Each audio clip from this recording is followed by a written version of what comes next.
District of Kansas. I'm a constitutionalist, a Republic old school. A little bit closer. Republican old school, and he's Republican old school. He threw that brick right at my face. It's a good brick. He's a good man, a good veteran. I noticed this in our country. You know, somebody asked me the other day, how do you go from a nonprofit for troubled youth and a boxing coach, a professional boxing coach, to want to run for the United States Congress? I don't know if you folks have seen what's in the Congress and what's in the Senate and what's in most of our government. It's a mess. I think he might know more than I do. It is a mess, that's right. We've got to clean it up. And you know, a lot of politicians, not my favorite type of people. I like our patriots. I like our true Republicans. I like that leadership. I don't like the hidden agendas that you see a lot of the times that are in politics with these politicians. Throughout this 14 months of me testing the waters and running for the United States Congress, I've noticed this. There's a lot of politicians. There's a lot of mess. There's a lot of hidden agendas throughout our state, from the lowest part of politics to the highest, all the way to Washington. It doesn't seem to change much. It seems to be very tyrannical. And I say that in my speeches across the state. It's very tyrannical in Washington. It's a complete wreck. Now we have to figure out how to fix it. So we've been doing this for how long? Voting in the same type of person to do the same kind of work and getting the same answer every time. Change due? Are we done doing that? A lot of people vote in insiders. Well, they've been in the league here with us for years. They've been part of the Republican Party for years. Surely they'll do us right. To find out, it's the same old game. It's the same tyrannical movement on the bills that are passed. The last 6 bills, 3 of them were against the Constitution. When are we going to change that? When are we going to make a move to say no more? We're done with this. That we have to stand up and do what's right for the Constitution and our sovereign nation. But yet we choose not to. We choose to just go back and do the same thing. Well, this guy will do great. And then come to find out, he did the exact same thing over and over and over. How many of you here today want to make that change? Want to say no more? No more. No more? Surely there's more out there than that, right? No more? No more. No more, okay. Well, here's the deal. You say that, but you've got to do it.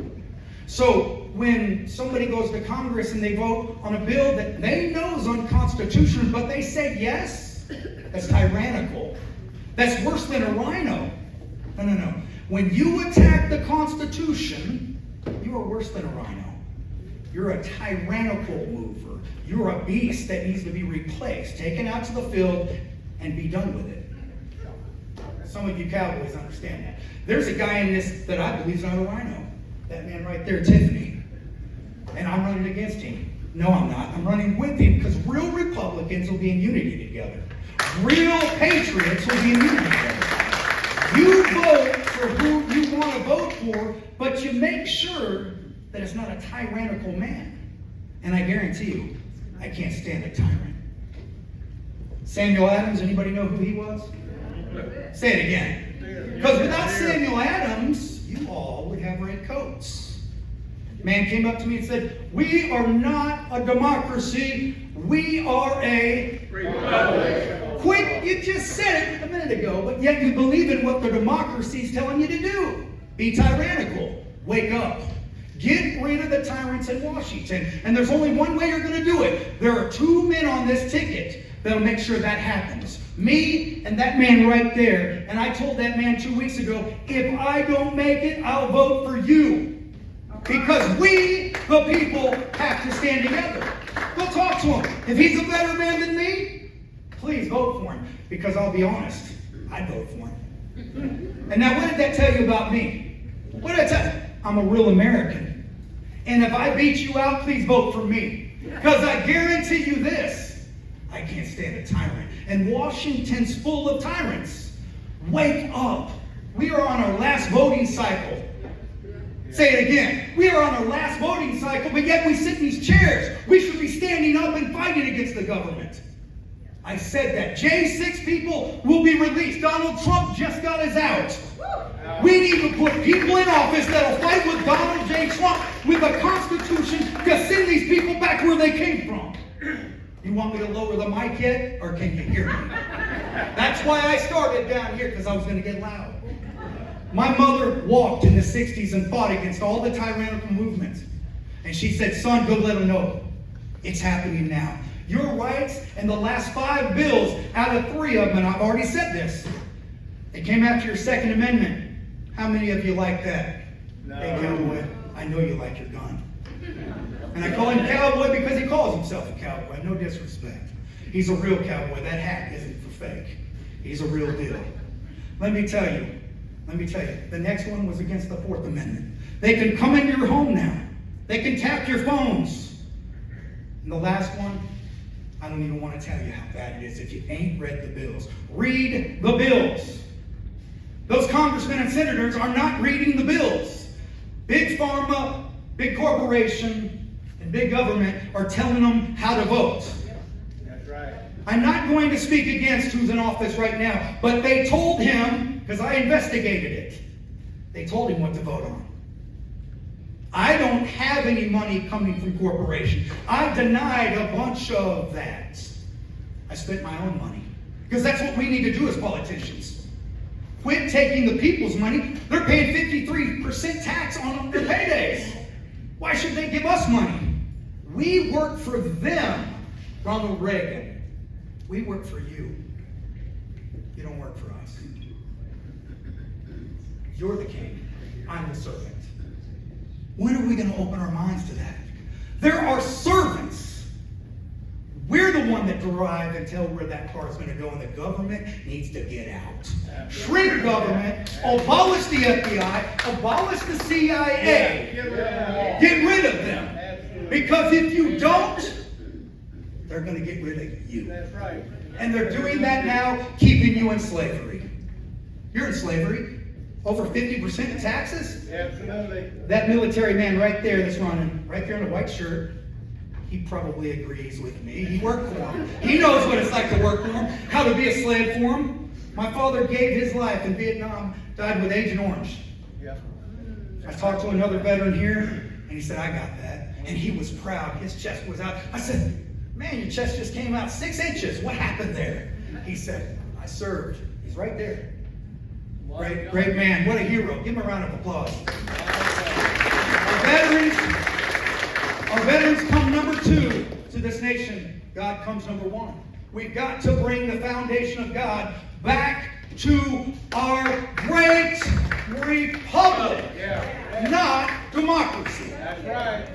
Again, I'm going to say this. We must become a joint action by a group of people in which group unity and efficiency are placed above individual interest, and the individual interest of Washington is no longer our concern, but that man and that man and that man don't have individual interest. They have your interest. Vote us in. And no, I wasn't speaking for him. But if you're going to vote for a politician, just go home.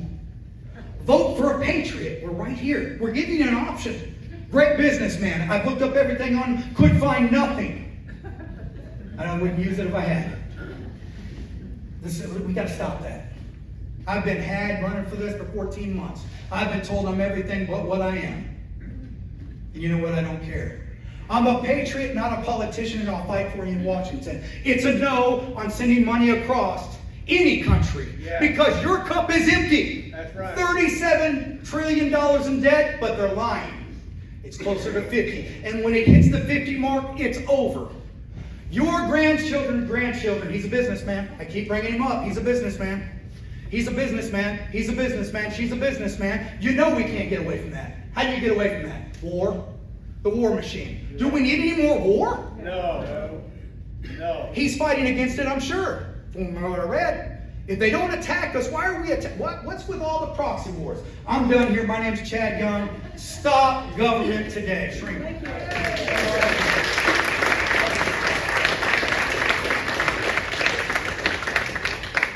Anyway, great state of Kansas. Mr. Shawn Tiffany. Thank you. I do hail from the great state of Kansas. I am a lifelong Kansan. I call Council Grove home. And if you don't know where Council Grove's at, that's south of Manhattan, about 35 miles. I heard you mention something about Santa Fe Street here, or Santa Fe Trail. Well, you could leave Leavenworth and get to Council Grove by yourself, but Council Grove's the town that you didn't leave without being in a wagon train because it was not going to go well for you. So, very historical Santa Fe Trail town. I grew up there, graduated high school there, went to K-State.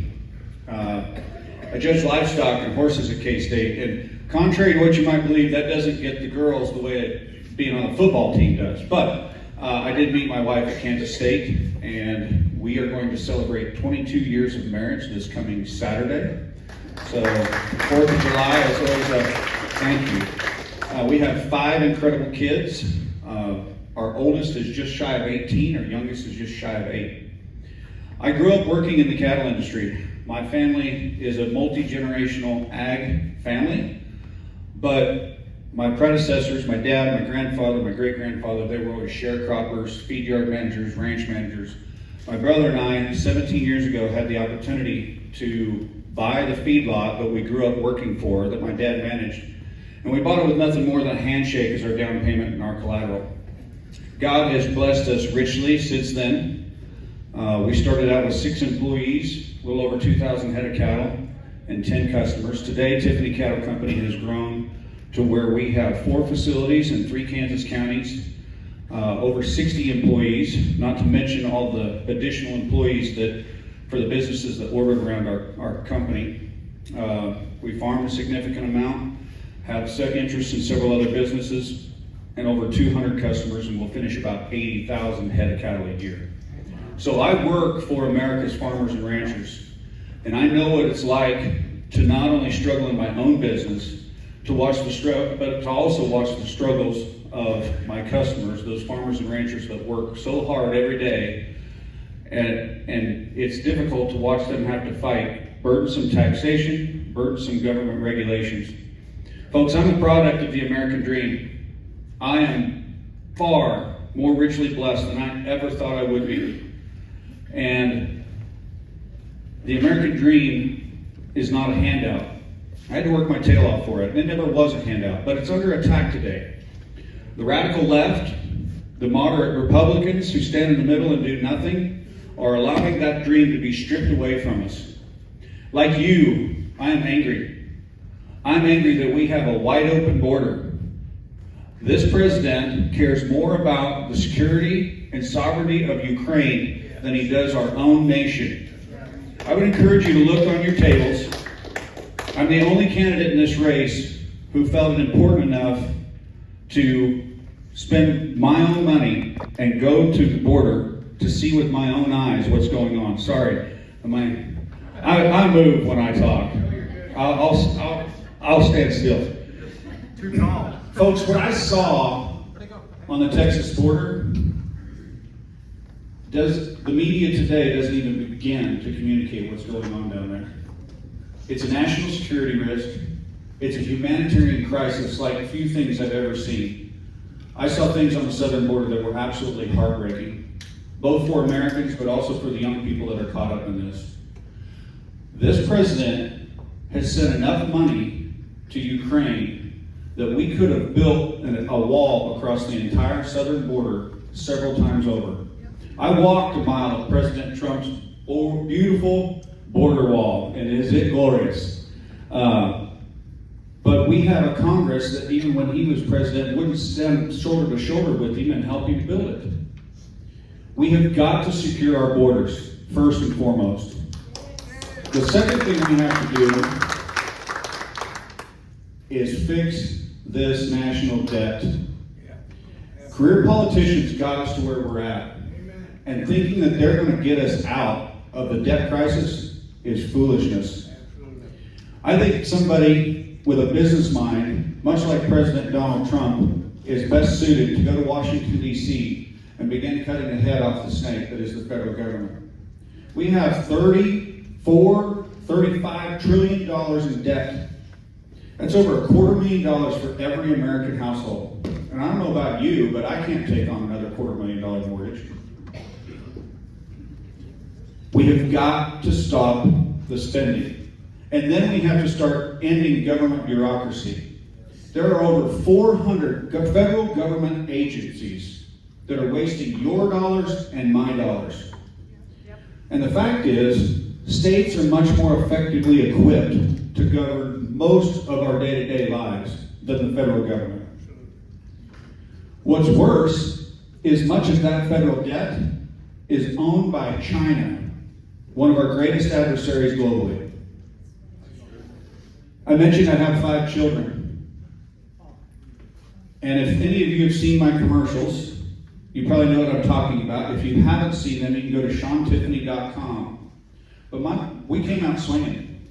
We came out saying the things that everybody is thinking, but most of us are not willing to say out loud.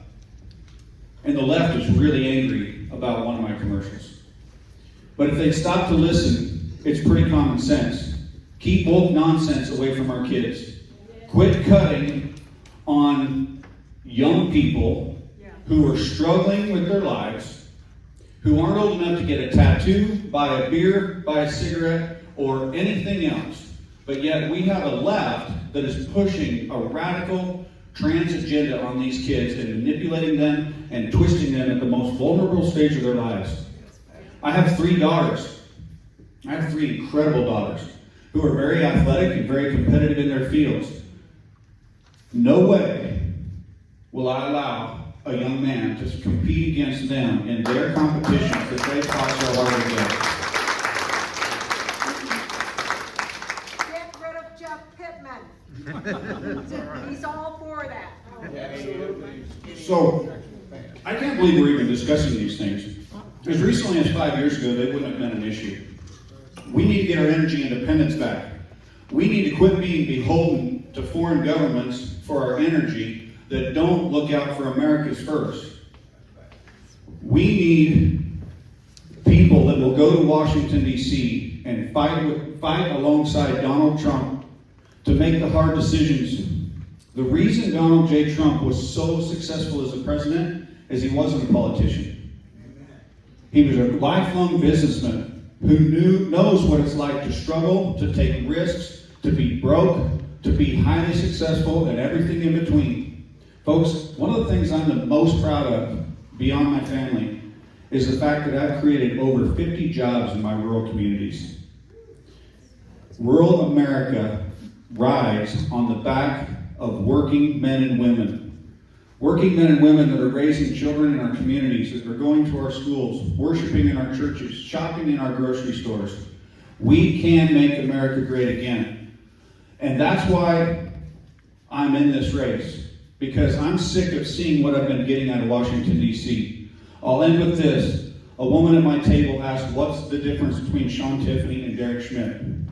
And I appreciate what Mr. Young had to say, but the reality is this is a 2-man race at this point. The difference is you can vote for a career politician who's been in politics since I was in junior high, over 32 years. A politician who lost a very, very winnable race and is the reason we have the most liberal governor in the state history of our state. Or you can vote for somebody with a backbone, with strength, with integrity, and who will stand for what's right in every single decision. And folks, I think that choice is clear. And I wouldn't risk the chance that my opponent will give up this seat to a Democrat to go to Washington, D.C. Thank you all.